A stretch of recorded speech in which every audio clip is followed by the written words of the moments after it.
Hi, I'm Pete Jacobs, 2012 Ironman World Champion, and you're listening to the Physical Performance Show. Failure is not an option. I've had my ups and my downs.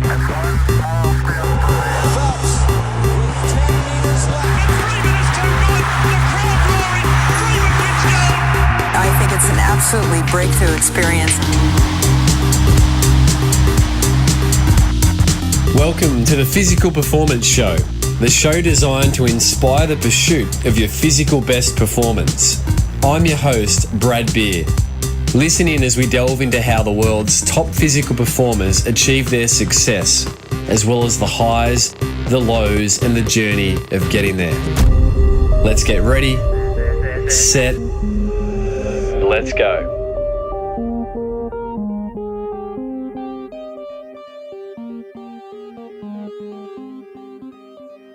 Listeners, welcome to another episode of the Physical Performance Show. I trust you've been having a great week, and I also trust you've been enjoying some previous episodes of the Physical Performance Show, including last week's iconic distance runner, Mr. Kip, or Bernard Lagat.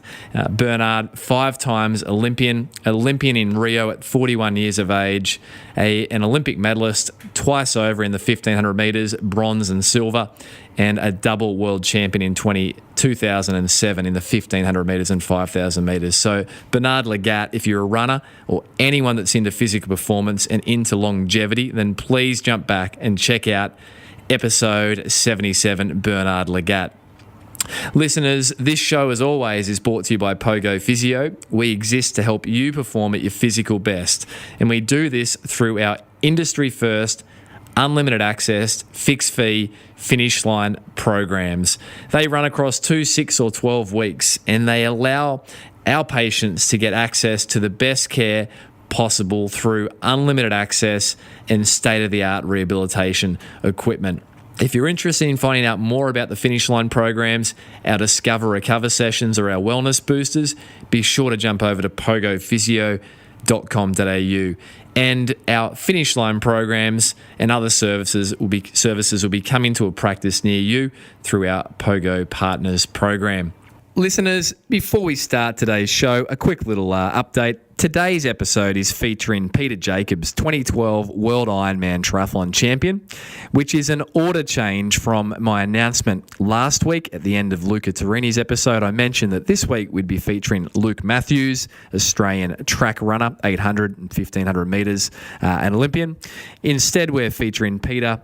Reason being, Peter and I got the opportunity to record this episode only recently, and we wanted to make sure this went live ahead of Peter's 2017 World Ironman Championship campaign in Kona, which is this weekend. So enjoy Peter Jacobs.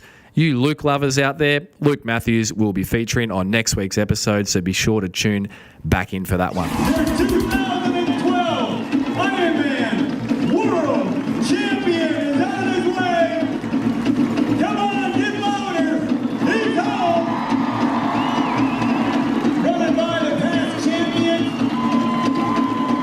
the one, the only Mr. Pete Jacobs. You are Ironman World Champion. We have a double episode this week, and we're kicking it off with today's guest, Peter Jacobs.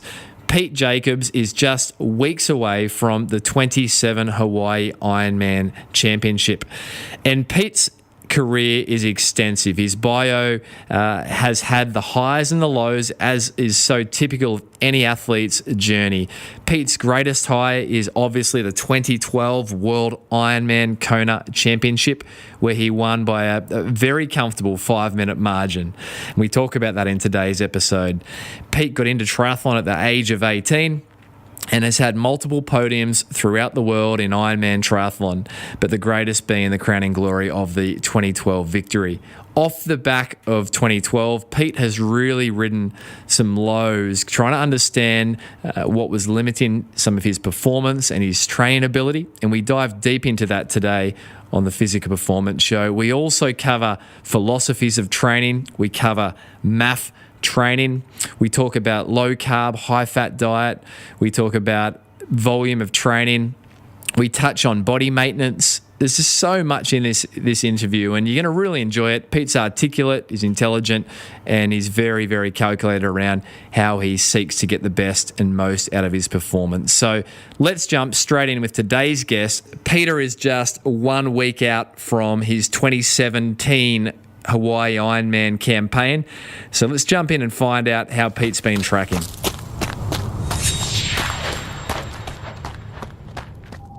Well, this is an absolute treat to have Pete Jacobs, 2012 World Ironman Champion, joining us today. So, Pete, I believe you're somewhere in Noosa laying on the ground right now. Yeah, I've just finished a 6K swim this morning, which is one of my biggest in a while. 8K was the biggest I've done in ever, I think, and I did that last week. So now 6K doesn't feel so bad. So good timing just to now lay on the floor, do a few little hip stretches and stuff while we have a chat. So, Pete, let's start with something a bit fun, and that's what's one thing that scares Pete Jacobs? I've always been a bit scared of sharks in the ocean. I have this, bit of paranoia. I don't like swimming in the water on my own out there in the ocean, just not comfortable with it at all. But having said that, it was 2-3 years ago, a nice big leopard shark swam straight underneath me when I was swimming out at Noosa, and it was just beautiful. I didn't freak out. So the unknown scares me more than actually seeing a shark. So, but now maybe even scarier than that for me is inflammatory foods. Now that I really know what's been my problem the whole time. Well, Pete, let's go there. Let's go there, away from the sharks and to the inflammatory food. That's the greater concern. Take us through, mate, what you've been going through in previous years. Those that follow your career closely will certainly know, and we'll pull apart your career, obviously, in our time today. But in recent years, you've had some challenges. Can you elaborate on what you've learnt and where you're at now, Pete, with regards to that? Yeah, basically, I've always had fatigue since I was young, been up and down, never been able to pinpoint why my body would work some days and wouldn't work other days. I always ate pretty well leading into 2012 Hawaii. My appetite, my food was pretty regular, and managed to scrape through feeling relatively good and feel good on race day, which was the most important thing. And yeah, then just it got really bad. I turned 30. I'd done over 30 Ironmans, and yeah, what used to be fatigue of a day or two or a week became fatigue of a month to 2 months. And just, when it's around that long, it's that heavy, it's just this depression type, absolute fatigue of not being able to do anything, not being able to enjoy anything, just not even the thought of going for a surf or walking the dogs around the block, just nothing seems appealing. You don't have the energy to do anything. So I really do understand those that, do have actual depression and stuff, because those were the sort of symptoms. And I'd eventually come good after not really training much, for a month or two. I'd train for about 4 to 6 weeks and get really fit, feel good. Then I'd just be in a hole again. I'd enter a race, turn up at the race, and by the time I get to the race, I'm in a hole again. So what was it? Yeah, probably, I cut out meat at the start of last year as well as all grains. So last year went a bit better, obviously, with Cairns, a third place there. But it wasn't, rock solid. And then I chatted to Phil Maffetone towards the end of the year, and that's when I really started to change things around towards low carb, high fat, and then started just, I guess I've always listened to podcasts for a long time, but I've been heavily listening to podcasts the last 12 months, and all about health podcasts, biohacking and health, inflammation, low carb, high fat, ketosis, just everything I can get my ears around. And I just keep mucking about with my diet and keep eliminating possibly inflammatory foods. And that's been the big key. So carbs, Phil had sort of mentioned to me that, I'm obviously sensitive to carbs, and that's one of my big issues. So cut that out. Cut out some other inflammatory foods, because I've always had gut issues since I was a teenager as well. So my guts have been weak, and I've always been sensitive to carbs. So those things sort of came to a head once I turned 30. And yeah, now it's, I don't look back and regret that I've wasted years not knowing what happened. It's all part of the journey, and makes me stronger for it. And yeah, I wouldn't have learnt what I've learnt without, but now definitely really excited that how the body's feeling. I feel relatively invincible, compared to how I felt in the past. And Pete, there's so much there, and thanks for sharing so openly. I mean, to put listeners in perspective and context, I mean, you scaled the heights of the world's arguably ultimate endurance event by winning the 2012 Kona Hawaii Ironman Championships in a blistering run, low 240s. The year before, you'd finished runner-up with, I think, another 241 off the bike. And so you've scaled the heights at the highest of highs, and then this all sort of kicks in after 2012. Is that correct? Yeah, I definitely did have fair bit of fatigue before that. Since I was a teenager, I started getting tests done on fatigue and blood, hair, urine, poos, everything, ever since I was a teenager, and nothing ever showed up. So, and it was my first year as a pro. I DNF'd in Kona because I had fatigue. The following 6 months after that, I had fatigue pretty bad. And then it would just be up and down, basically a week at a time from then on for the next, 10 years. But I just learnt to manage it. I learnt not to overtrain. I learnt to listen to my body. I learnt that my body can only do as much as it is letting me do each day, and I just can't force it no matter what on those days. So, yeah. So, I mean, and Pete, you've always been the contact I've ever had with you, and anything I've seen and read about your approach. You're always a very calculated athlete. You're aware of volume, and you don't mind doing things a bit different to get the best out of yourself. But to make it clear, I mean, most endurance athletes are fatigued, heavily fatigued, but this is a different level of fatigue. I mean, what were you feeling day to day at your worst, Pete? I mean, you mentioned that it was just beyond you to think about taking the dogs for a walk or to go for a surf recreationally, but would you wake up and just be taking half an hour to get going, or can you sort of let us into what your world was like maybe on your worst days there, Pete? Yeah, the worst days just want to stay in bed all day. There's no, just total brain fogginess means that I can't even think about doing any emails, can't think about even just laying on the couch watching telly. Is just hard work, and so just wanting to stay in bed. But I'm still experiencing it. So say last weekend, about 10 days ago or something, I ate a lot of onions, which I'd been watching and trying not to have too much of.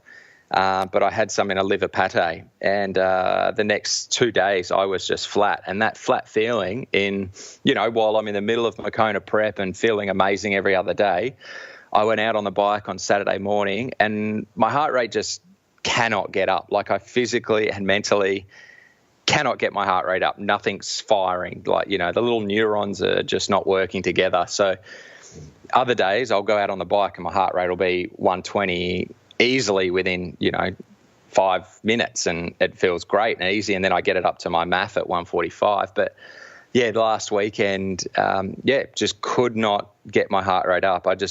Nothing works. The muscles do not work to push my heart rate up.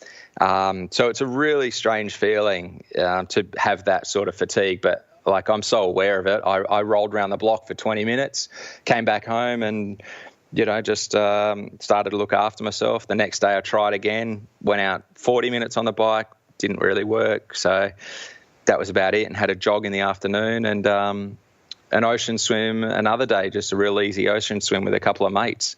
So, yeah, I'm still experiencing if I'm eating the wrong food or if I've trained too hard, but that doesn't really happen anymore. So it used to be a combination of training too hard and food. Now it's just, I've just really got to watch my diet because I feel my training sticking to my MAF heart rate, my maximum aerobic function, is keeping me on point with what my body can do physically. I've just got to look after my gut and the inflammation response there. And Pete, has it been? I mean, hard making the dietary changes after so many years? Like, I mean, eliminating carbs and going to a low carb, high fat diet. I mean, were you a bit cynical about it, or were you skeptical, I should say, or were you just like, I just got to do something different? Speaking of Phil, as you said, Phil Maffetone, you were like, let's just do this. Yeah, absolutely. I mean, when you speak to Phil, he's just got this such a relaxed and powerful aura about him that you just go, yep, I'll do whatever you say. Just tell me what to do.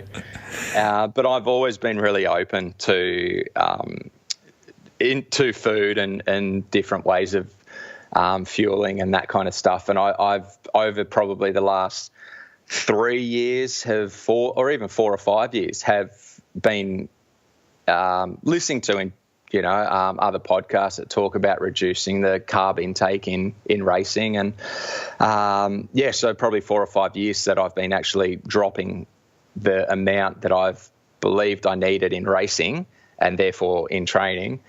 But it's tough in that the world of all your peers where everyone else is still pretty much taking tons of the stuff and fueling with carb. And deep down my instinct was, I don't think I need as much as that. I don't think this is right. I think there's a better way of doing things, but I just didn't have the key. So basically Phil gave me the key by just saying, look, if you eat low carb, high fat and you train to aerobic MAF, then your muscles are going to become fat-burning muscles, and that's what you want for an Ironman. And I was like, okay. The penny dropped, put it all together, and went, right, okay, I don't need as many carbs as I need, so I don't, sort of parted ways with a couple of different nutrition sponsors over the last couple of years as my views kept changing further and further. And now I don't have a nutrition sponsor because all I need is, a $10 jar of honey, and that does me for, a couple of months worth of training sort of thing. So, it's very different, but I'm open to it. And then, honey, so I still have honey on my training sessions, my longer ones. But outside of that, the only carbs that I'm having are berries and whatever's in the small amount that's mixed in with all the fiber of all the greens and stuff. So it's not hard at all. Everyone says, how do you cut out? How do you go low carb, high fat? And it's just like, I mean, I look at my plates at dinner time and lunchtime and breakfast, and it's so easy. Like after the swim, it takes 2 seconds, crack open a tin of sardines, chuck in some spinach and some rocket, pour over plenty of olive oil, lemon juice and some apple cider vinegar, and done. That's breakfast. And to most people, they cannot fathom having salad for breakfast and a tin of sardines. But it's all just habits. It's just perception. And that's one of my key points is, everything is just perception, and perception can be changed very, very quickly if you are open to understanding a different viewpoint. Pete, 3 things there. Sponsors, MAF, and your nutrition strategy for Kona. I mean, we're only weeks away now from Kona at our time of recording. So firstly, sponsors. You mentioned, with your change in philosophies around your fuel, race day fuel, training fuel, you've parted ways with sponsors. I'm curious, in your darkest of darkest days when you were going through the extreme fatigue off the back of 2012 and even prior to that, as you mentioned, Pete, how were you psychologically dealing with the expectations of sponsors and also the expectations of fans and the public and your loved ones versus the reality of how you were feeling? How were you managing that disconnect? I guess in a way it was fortunate that I started having fatigue as a teenager because I started dealing with it way back then. And once I started racing professionally and having bouts of fatigue, then I learned that, hey, if I just feeling good on race day I'm winning. Like if I can just push my body, get my heart rate up and enjoy race day, that's the goal, and that makes me happy. So my ego, I've sort of was able to, I learned to control my ego and really focus on what's important and focus on the journey and not just results based so much, but just how I felt on race day. But with sponsors, and I mean, no sponsor really puts a expectation on you as such. It did come through, but it's so far below my own expectations that it only registers briefly. You know, you sort of feel a bit sheepish, and you do feel a bit like you're maybe letting people down a little bit briefly. But at the end of the day, my own expectations are always so much higher than anybody else's. You know, it took me 10 years of just believing that I could win Kona before I did win it. And what kept me on track was just this belief that I can get there. Just this belief I had in my body that I know my body is capable of that, and this is what it was meant to do. And so even after I won and the fatigue got really bad, I was able to stay true to that goal of doing well in Kona again, just because I still had that same instinct of I haven't found how my body's work. I haven't found the peak form for my body yet. I haven't answered all the questions that I've got about how my body works, and that's what drove me for the last 4 years in the darkest, most fatigued states. Is this is terrible, but I'm going to come out the other side of it, and when I do, I'm going to know so much. I'm going to feel so much better. But it's really tough when you just have no idea what's causing it.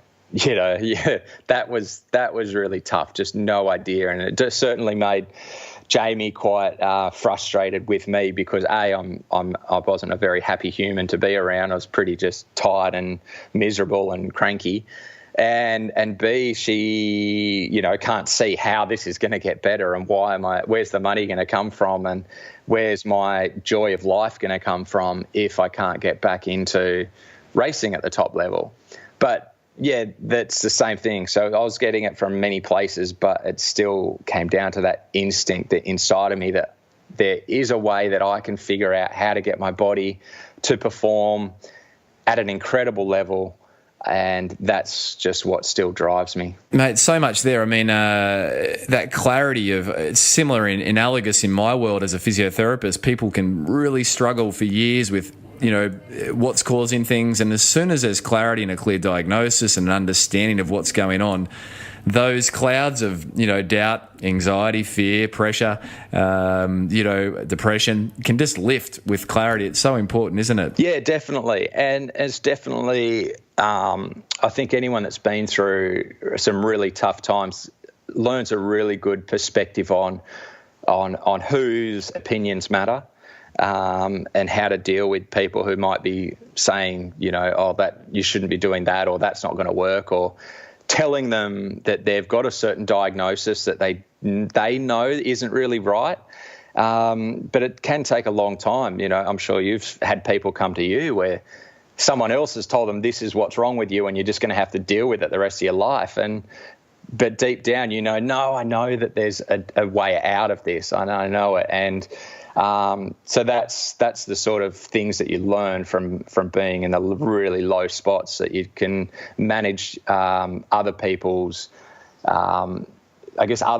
fears and things that they put onto you much better. Yeah, absolutely. Pete, you mentioned just for the uninitiated, you've got a large following of, you know, of fans and people interested in how you do things. Pete, you mentioned MAF, M-A-F, maximum aerobic function. Can you just give listeners a little bit of perspective around that, calculating that, etc.? Yeah, well, it's a formula that Dr. Phil came up with way back in the 80s, and he obviously helped Mark Allen guide him through his training and building his aerobic base following this formula, and 180 minus your age.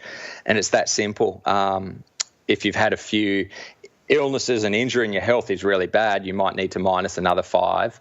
But that's what I do. I stick to that. I'm 35 years old. So everything that I do, I'm aiming at 145 heart rate.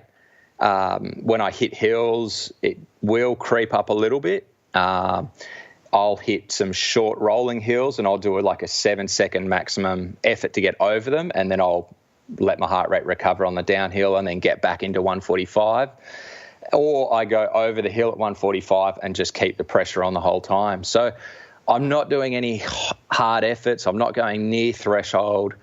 In the pool, I can kind of do what I want as long as I'm not going lactic. So I don't do flat out 50s and that kind of stuff to go lactic. But just because you're not using such big muscles and you don't have the impact, the heart rate generally isn't going to go crazy. But running and riding, it's below or up to 145 plus an extra 5 when it creeps up, when it's really hot and it's the end of the session and I'm feeling good. But I also use perceived effort as well. And for me, that means if I head out on a run and my heart rate is 115 to 120 and I feel terrible, that's all it'll get to for the run. Like I don't try and push up to 145 on days that my body's saying, we need a little bit of a break today. So just being in touch and having good feel and awareness of what my body wants on each day. So Jamie probably asks me every day, so what are you doing tomorrow or what are you doing today? And I can't really give an answer. I say, I'll probably get on the bike and be gone anywhere from, an hour to 5 hours, I just don't know. And I go by feel and that's very much how, Phil Maffetone coached Mark Allen and anyone else that he's dealt with. It is empowering people with making their own choices. And I've trained myself for pretty much forever. Yeah. I've never had a coach because I've always been that sort of an athlete that needs to make those calls day to day. But now I understand more and more about how why those choices are the right ones, and sticking to my MAF makes it so much easier. It's not like, geez, do I need to go out and do 4 20-minute efforts on the bike at threshold today, or should I do 8-10 minutes or whatever? It just doesn't matter because I've only got one goal. And that's it. But I definitely mix up my sessions still.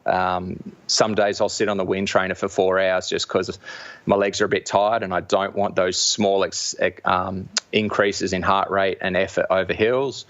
And I'll just sit and roll at 145 heart rate on the wind trainer for 4 hours. And other days I'll go do my 7-second efforts, max efforts. And yeah, so there's still plenty of ways to mix it up, especially mentally and just changing the pace around and things. And Pete, I mean, it takes a real courage to chart your own course on feel versus, stick to the rigidity of a program at times. So, Matt, I commend you for that. And listen, a question while we're on the MAF concept here, Pete, has come through from Benny Richo, and Benny asks, with your new philosophy around MAF in helping to reduce inflammation, etc., how do Pete's numbers in training speed-wise compare to his peaks of 2012, 13? Is Pete as fast or is it a bigger engine now, Ben asks? Yeah, it's interesting. Having lost some sponsors, I stopped using the power meter. So when I got my new bike from BMC, it didn't come with a power meter on it, and I haven't put back an old sponsor's one on there. So I don't know my power. But it would only be of interest. It wouldn't actually determine what I would do in training. So I'm happy, without it, just sticking to heart rate. My run pace is pretty much the same that I was doing before. So I used to always do my long runs once a week at 4-minute K pace. Now I'm doing, more time at 4-minute K pace because I'm not doing the threshold efforts that I used to do.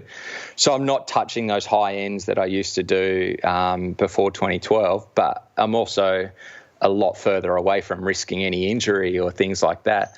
And my mileage is better because I'm not doing those hard efforts. Last week was one of the biggest weeks that I've almost ever done, and it's still not as big as most of the other athletes.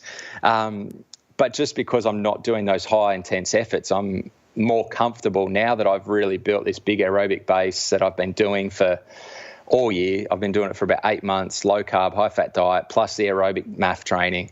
The last month, I've really started to see the differences. I've dialed in, I've cut out more things, so I've got less inflammation. I've really got that big aerobic base now, so that when I do go over those hills and push it up a little bit for 7 seconds, my heart rate comes back like really, really fast, incredibly fast. So I'm feeling really fit. And what's going to happen on race day, though, is sort of a little bit unknown. But at the same time, the bike rides that I'm doing do feel similar to 2012. Back in 2012, I was coaching myself, and I pretty much just did, 3 long bike rides a week to feel. And that's pretty much what I'm doing now. So I'm fairly confident that when I get out there on race day that I should be able to hold 270 to 280 watts for the whole bike ride, which is what I did in 2012 and got off the bike in second place. And my run pace, I'm very comfortable around, 4-minute K pace. And when I'm not too tired from other sessions, it gets down to 350 at MAF. So I think race day, that should feel fairly comfortable coming back down to 340s for some of the fair bit of the run, which is going to get me a 340 would get me, like a 240 or just under. So we'll see what happens race day, but I'm confident with how I felt then and how I feel now that I'm going to be comfortable get through it. I mean, Kona's a race of attrition, and who slows down last wins kind of thing. So that's my whole premise, is to be the guy that races aerobically majority of the race, and then in the last 10K is still flying, whereas the other guys hopefully are dying. Yeah. And Pete, just on Kona, and thanks for answering that for Benny, but just on Kona, Pete, your nutrition strategy, if you're at liberty to say, obviously you don't want to give all your trade secrets out, but only weeks away, but what will that look like on the day, if you're happy to speak around that, Pete?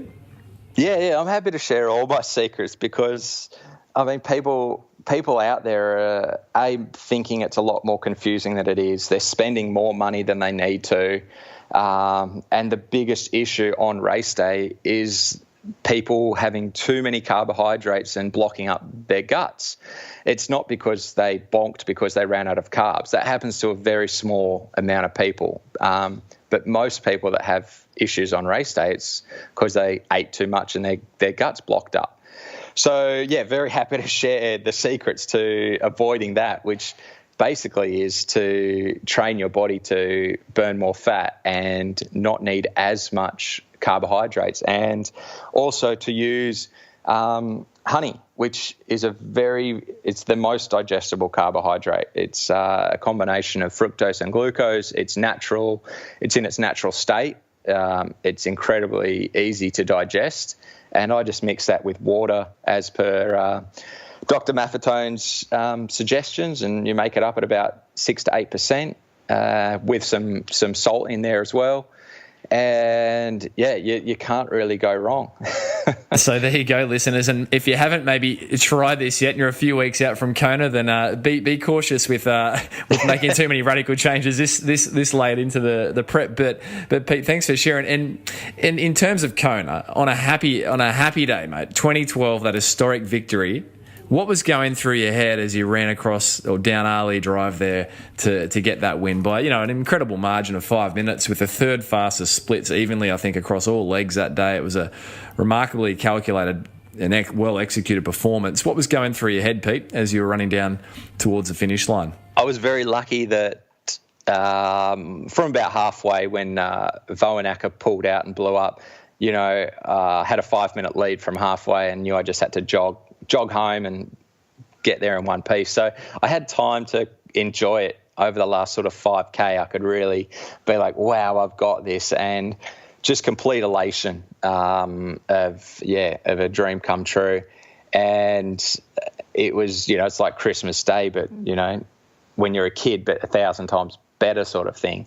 And it's funny, though, the year before when I really had to fight really hard for second place, and I had to go into another place that I've never been before or since, basically the pain was so intense that I was able to kind of go outside of my body and just put it out, which is what I now understand. I've got a great couple of physios up here, actually, that I chat to them about that kind of stuff, about trying to separate your mind from what you're doing. And that's what happened back in 2011.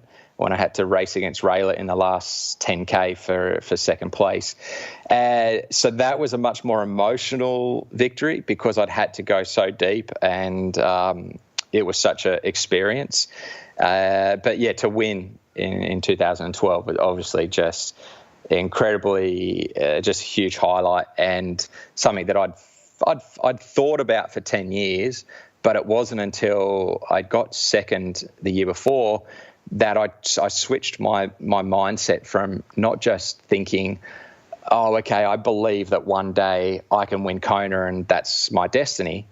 I switched it to, okay, I want to win Kona. What do I have to do to win it? So, I just did a few extra little things the following 12 months, which mostly involved around trying to look after my gut more so. So just taking some gut health stuff because I'd had issues with my stomach for many years. I was able to settle down my stomach a bit, train a bit better, and look after myself that little bit better with the focus, of course, of winning, which is different to going into a race thinking, I'll be happy with podium, and that's you sort of just end up doing just enough to get podium, which is what I did the year before.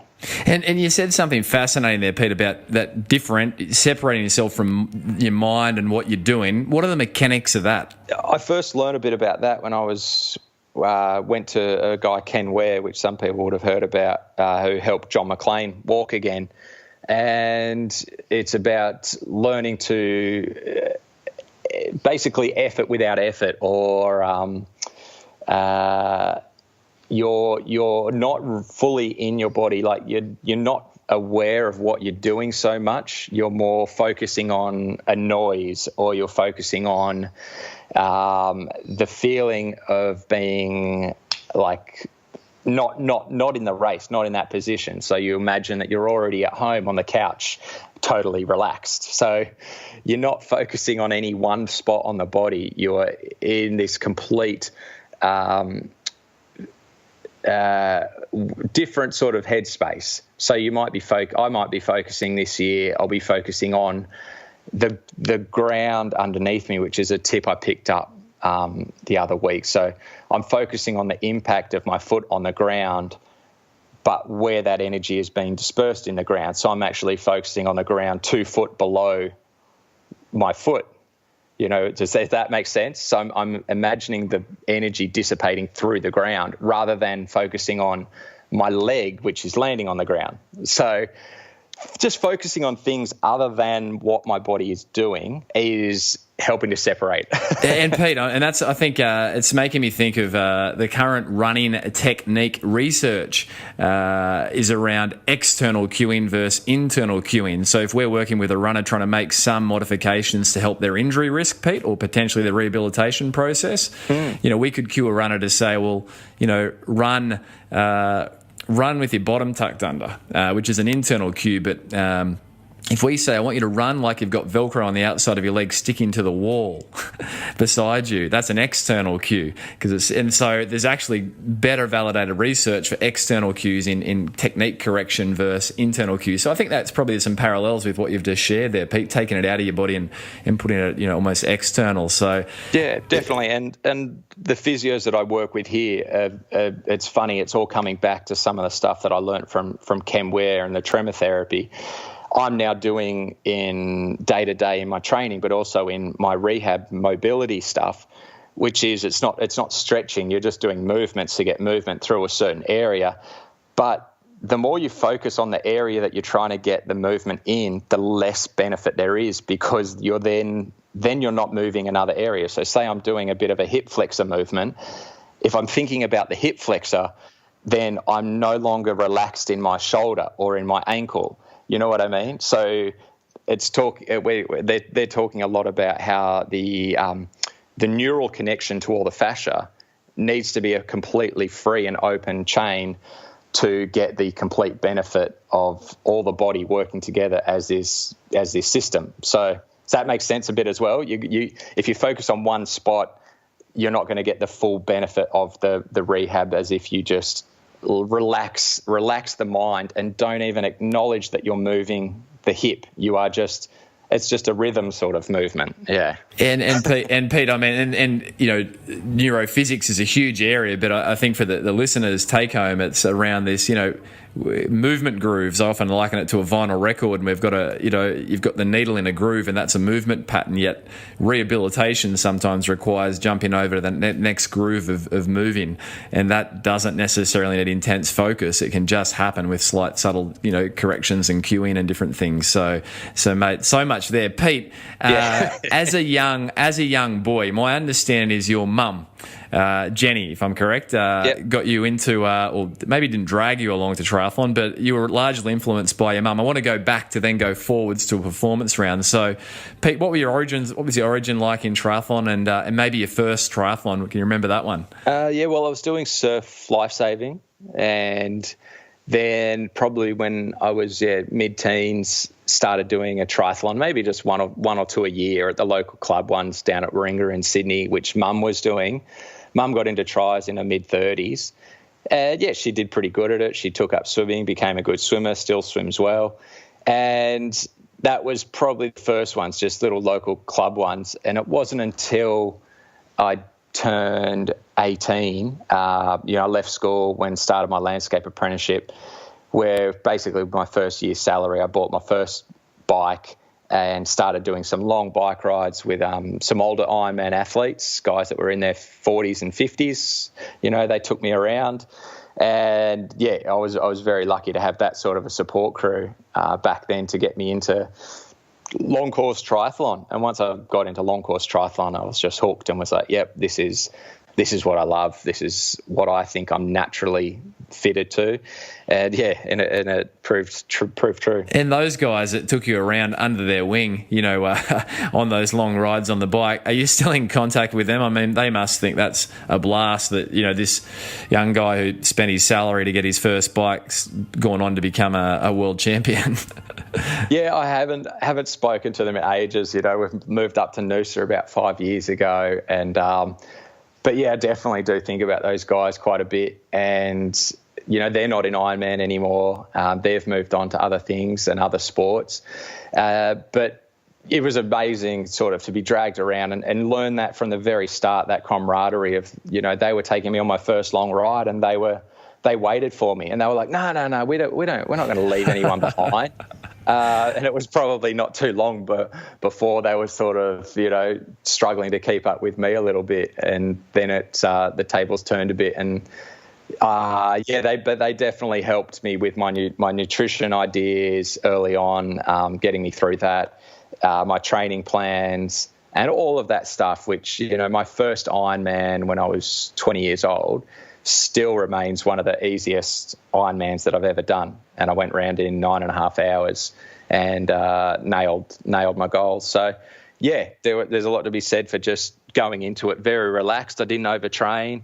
I was working as a landscaper, hard labour at the time as well. And, just did what I could, and it worked out well. And I mean, it comes back to what you said at the top of the show, Pete. Enjoy race day, Yeah, absolutely. I mean, those guys definitely helped me relax and know that, that you don't need to be stressed and trying to cram extra training in the week before and all of that kind of stuff. Yeah, no, that's great. This is wisdom. Pete, another listener question that just came through before we throw to the performance round. Fiona Coyle asks, any specific core stability work Pete does to prep for Ironman races? I know, Pete, you're a astute gentleman when it comes to body care and maintenance, etc., and getting the best out of yourself. What's your sort of your body work routine look like, Pete, leading into Kona? Yeah, so outside of swim, bike and run, which is kind of, if you're activating your core somewhat, then it's getting a good workout at that point anyway. But I don't do any specific core work. I don't do anything like what we were just talking about before. I don't do anything that isolates a particular muscle under stress. So I don't do any specific core stuff. The only thing that I'll do that's similar to that is where I'm just activating my deep sort of pelvis area and sort of sucking up, from my bum up when I'm laying on my back, and breathe out, suck up a little bit, and then just lift one leg at a time, just with that pelvis area switched on.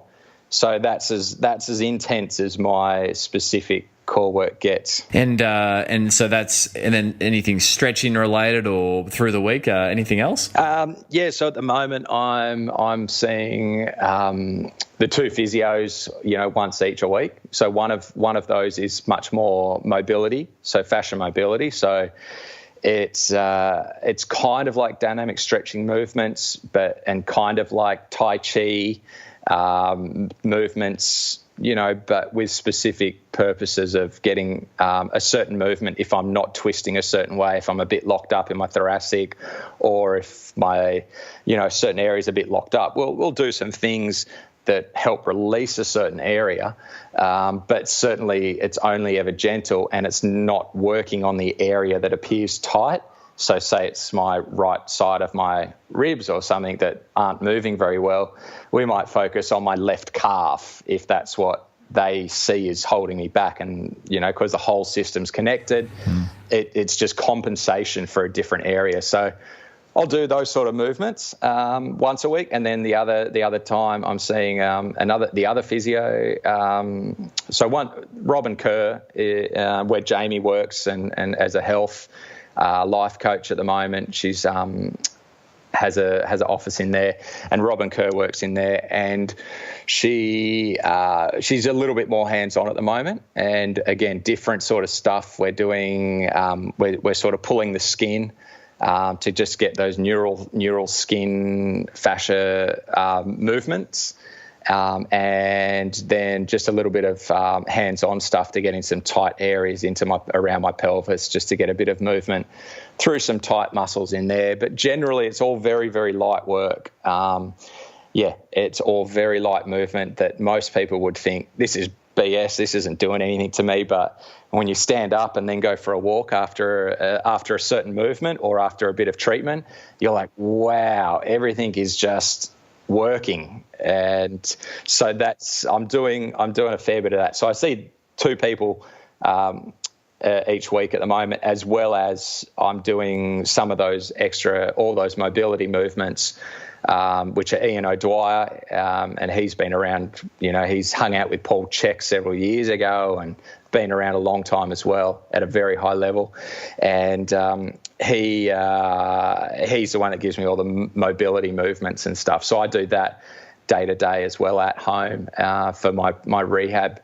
Well, it's not rehab, it's prehab. And I don't know, you probably agree that if someone gives you something for rehab, that's what you need to be doing all the time. Like, rehab is prehab.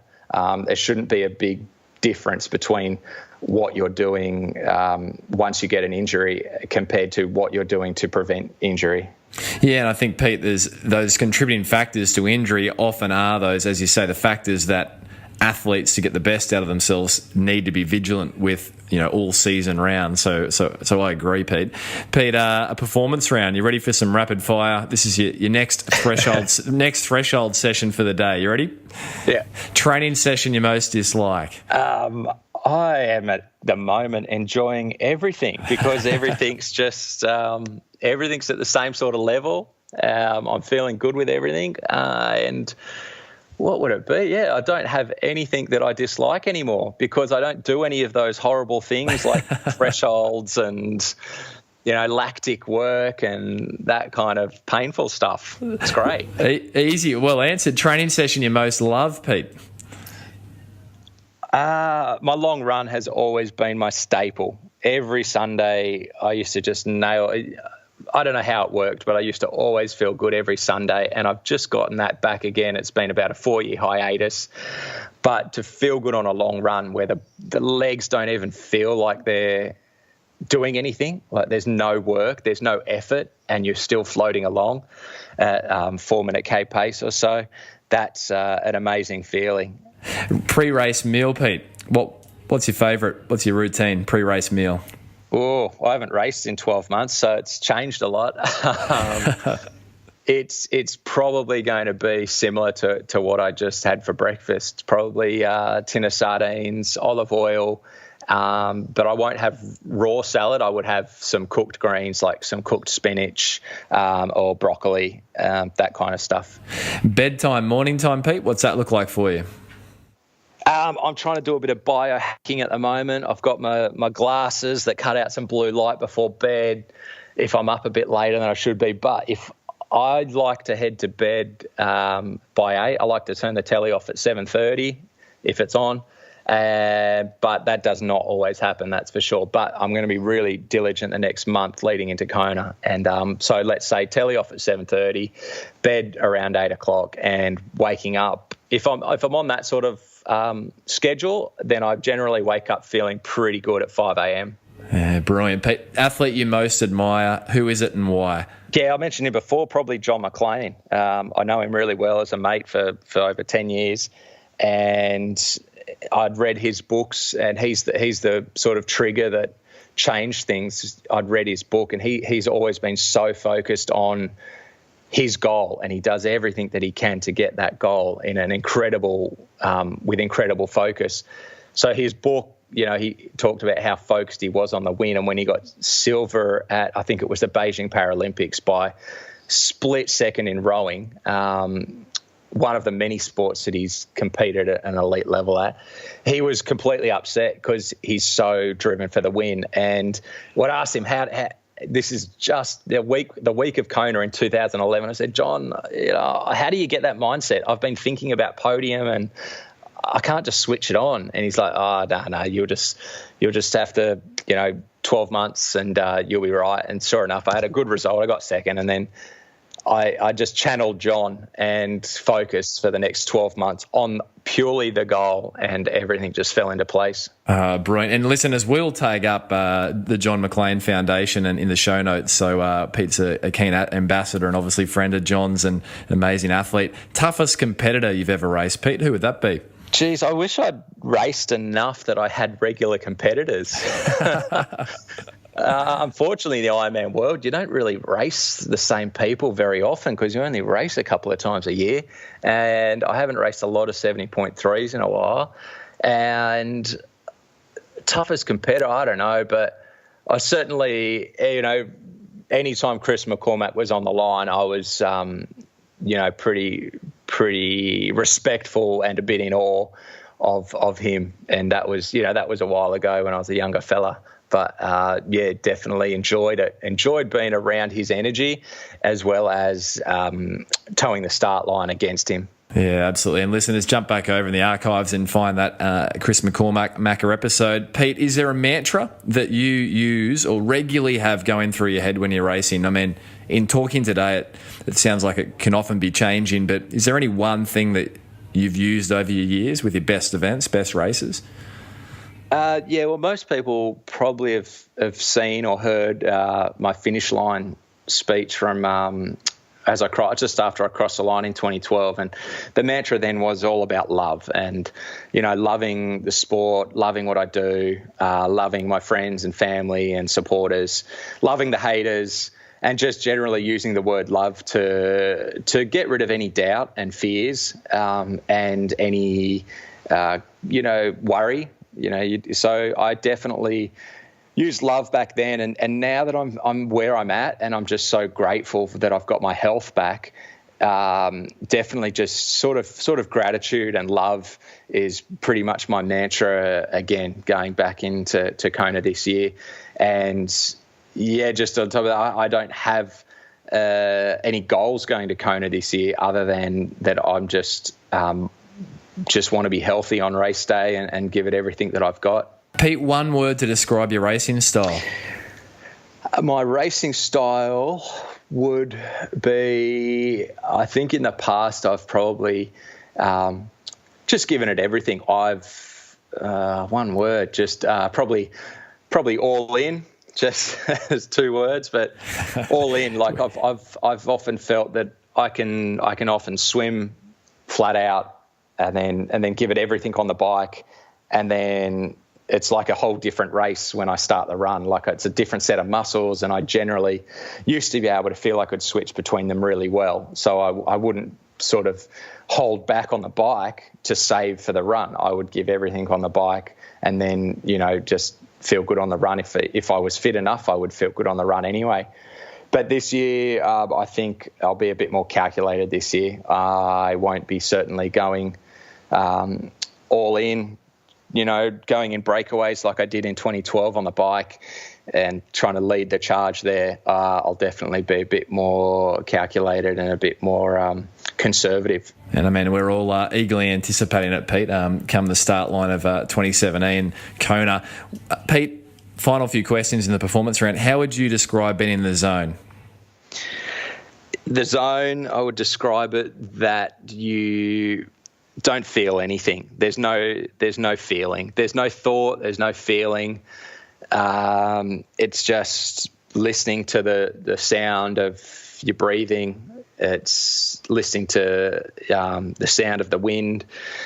Yeah, that you're not really present. It's funny, I just did a little session in an infrared sauna yesterday, and the second that you're in there and it's stinking hot and you start, the second that you go, geez, a cold shower would be good right now, it gets about 20 degrees hotter in there. And so that's what I was doing yesterday, basically practicing wrangling my mind back out of my body. So I wasn't feeling the heat, wasn't feeling the pressure, the stress and that kind of stuff. So yeah, to me, the zone is just not being aware of where you are.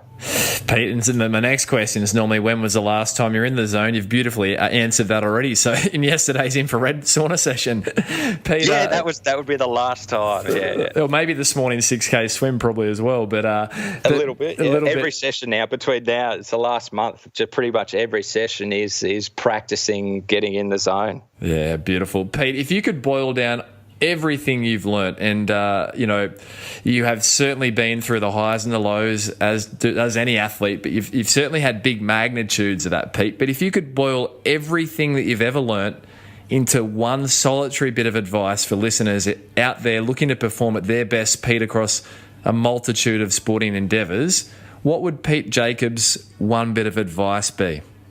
I think it would be to follow your instinct. And learn why your instinct is telling you that. So don't just be like, oh, my instinct says my instinct says I don't need as many carbs. It took me another 4 or 5 years to really delve deep into learning about the other way. So it's that change of perception which takes an effort, and that effort is the knowledge. So gain more knowledge in following your instinct. Yeah, brilliant. Peter, fun question. 3 people at a dinner table, if you could have them there, living or past, who's at yours and why?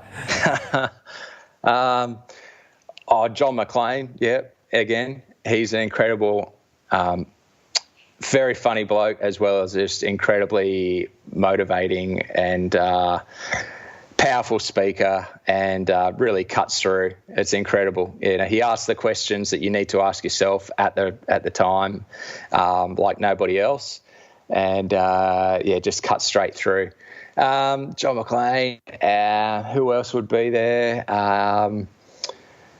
Let's exclude family and wife, Jamie, and things like that. Then they're a given. Yeah, I'm very close with all my family. John McClane, and obviously I've spent a few chats with Rob De Castella as well through the Indigenous Marathon Project, and he is like John as well, just incredibly inspiring and a wealth of knowledge. So I'd love to chat more to Rob as well, and I'm fascinated by people that have delved so deep into levels of pain and made it to the top of their sport as well. That just fascinates me at all, in any sport. And who else do I know is a good bloke that I'd want to have around, or a good lady? You should have a girl to get some other perspective in there. It's always good to have a female perspective on things. I don't know, but I'll go with. I'll have to go back with Phil Maffetone, another one that I've already mentioned today, because I'll have to. Haven't got any female role models at this point that I can think of, but Phil Maffetone, as I said earlier, his vibe of just so relaxed and chilled out, And he's a singer-songwriter, so he'd be a good one to have around to sing some tunes and loosen everyone up, as well as just being an absolute wealth of knowledge that you can ask any question of in a sports science realm, and he will have an answer for you. Yeah, what a table, Pete. Absolutely fantastic. Pete, every guest of the Physical Performance Show issues listeners with a challenge for the week, a physical challenge. What's Pete Jacobs' challenge to listeners going to be for the week? Well, I'll throw you a curveball because I've heard quite a few of the others, and it's usually something quite intense. My challenge is for people to stick to their MAF heart rate for a relatively long session, be it a long run or a long bike ride, and not go over it, and also at the same time don't back off and cruise down the hills, chit chat with your friends, and ease off. So 180 minus your age, that is your goal. You can take 15 to 30 minutes to warm up into it, but then you stick to it. So even if you're feeling fantastic towards the end of it and you just want to push a bit harder over the last few hills or whatever, that's just your ego. So getting control of your ego is the whole challenge. Beautiful. That's absolutely amazing. That's a great one, Pete. It reminds me of Nick Willis's, and that's to go out and put, he was the opposite, put your hands in the dirt in the garden. So nice. Pete, listeners that want to follow your journey more closely, you've got some incredible, long-term sponsors like ASICS, who I know you love your ASICS, but anyone in your world you just want to give a shout out to, and where can we follow your journey, Pete? Yeah, well, we're working a lot with my wife on this journey of health and fitness for greater performance. She's just launched her website, Live Your Own Fit, and the business will be just continually growing and basically preaching all the stuff that I've just talked about on the show about reducing inflammation and sticking to your MAF heart rate, and through good diet and good exercise goals. So yeah, Live Your Own Fit. Jamie's on there and puts up she does the food photos and that kind of stuff of what we're actually eating. And my blogs, I've got Facebook, so I'm putting up quite a lot of video blogs of my journey to Kona. And that's just Pete Jacobs. I've got an athlete page there where I'm putting it all up. Twitter's just Pete J. Jacobs. Instagram's just Pete J. Jacobs as well. And yeah, I'm putting different stuff up on all the different social medias fairly regularly as we do a bit of a push towards Kona and get a bit more social. Brilliant. And listeners, we'll tag up Live Your Own Fit. We'll tag up all Pete's handles in the show notes. So jump over. We'll tag up Pete's victory speech that he mentioned at the end of 2012's victory in Kona. And talking about Jamie, Pete, what was the first thing Jamie said to you when you crossed the line in 2012 for that World Championship? I think she said, "You did it." Just can't believe you did it. I think that's what she said. That was the general feeling, just like, wow. And where we were both just so over the moon that it all just came together. And obviously the highs with the highs, you get some lows, but you learn from the lows and you learn from the journey. And whether it's this year, next year, the year after that, it's just fantastic to be back on that journey and chasing another day that with all that day had in it.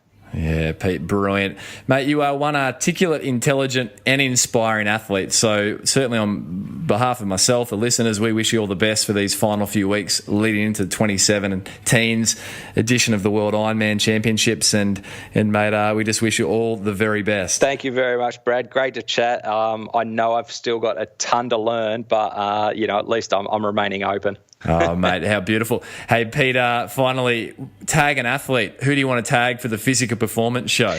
Well, to force someone to do it. Force them, yeah, let's force them. Is that what you mean? Yeah, who would you like to hear as a guest? Oh, who do I want to hear? Oh, on the show. Yeah. Oh, okay, yeah. Look, the other day I was at a fundraising charity ride for the Property Industry Foundation, and they had a couple of cyclists up there. They had Kerry Mears, is it, and her sister? Yep. And just so basically any sport where it's completely opposite to what I'm doing that was really interesting to get to chat to them about how they work on lactate and stuff like that. So and my brother used to coach Murray Stewart, who got gold in the K4 in London. And that's their sport, like training for sort of a 3-minute, 4-minute flat out lactic effort. And yeah, so I know Murray's a great bloke, gold medalist. He's hung up the paddle for now, but yeah, I'll tag him then if you're interested in getting someone in that's a completely different end of the spectrum from what I do.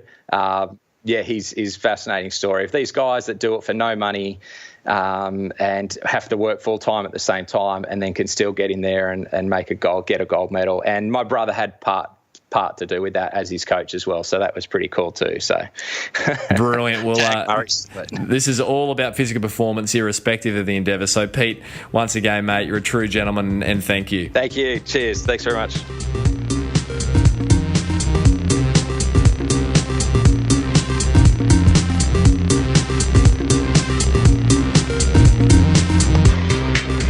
So, listeners, there you have it, another episode of the Physical Performance Show. I hope you enjoyed Pete's share-ins. I certainly did. There's so much in there. Go back and have a listen to it again if you need to. I will be. And if you know someone that can benefit from Pete's extensive knowledge and extensive experiences, a triathlete, or certainly an Ironman triathlete, then please share the show with them. That'd mean a lot to myself and also a lot to Pete. If you want to check out any of the resources we spoke about through the interview, the podcast, jump over to the show notes at pogophysio.com.au, and there you will find all the links to everything that we touched on today.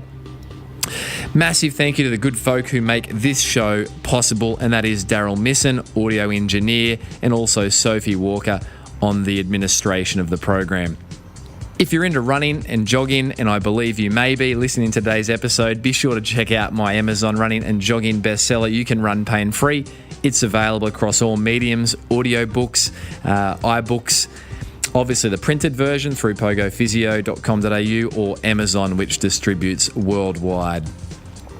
Coming up next week on the Physical Performance Show, we are catching up with Australian Olympian Luke Matthews. Luke is an 800 and 1500 metre Australian Olympic representative in the 2016 Rio Olympic Games. And Luke takes us on the journey of pursuing his best as he grows into the senior ranks of athletics, riding the highs and the lows. It's a great fun and also insightful look into the world of elite distance track running, and it really fits in beautifully with our recent guest, Bernard Lagat's previous episode. So be sure to check out Luke Matthews next week on the Physical Performance Show. Please give Pete a big shout out on social if you've enjoyed the episode today, as he leads into the Hawaii Ironman in just a week's time. So please give Pete a tag, let him know what you took out of this episode, and until next time, keep pursuing your physical best. I'm Brad Beer, and this has been the Physical Performance Show.